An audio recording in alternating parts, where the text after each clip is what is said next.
আল্লাহ একদা ফেরেশতাদের ডেকে বললেন, আমি পৃথিবীতে খলিফা অর্থাৎ প্রতিনিধি সৃষ্টি করতে চাই। বল, এ বিষয়ে তোমাদের বক্তব্য কি? তারা সম্ভবত ইতিপূর্বে সৃষ্ট জিন জাতির তিক্ত অভিজ্ঞতার আলোকে বলল, হে আল্লাহ, আপনি কি পৃথিবীতে এমন কাউকে আবাদ করতে চান যারা গিয়ে সেখানে ফাসাদ সৃষ্টি করবে ও রক্তপাত ঘটাবে? অথচ আমরা সর্বদা আপনার হুকুম পালনে এবং আপনার গুণগান ও পবিত্রতা বর্ণনায় রত আছি। এখানে ফেরেশতাদের উক্ত বক্তব্য আপত্তির জন্য ছিল না, বরং জানার জন্য ছিল। আল্লাহ বললেন, আমি যা জানি তোমরা তা জানো না। বাকবারাহ 2:3-0।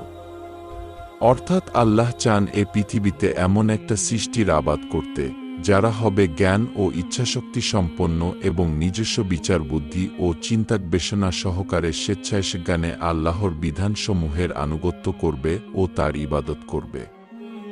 ফেরেশতাদের মতো কেবল হুকুম তামিলকারী জাতি নয়।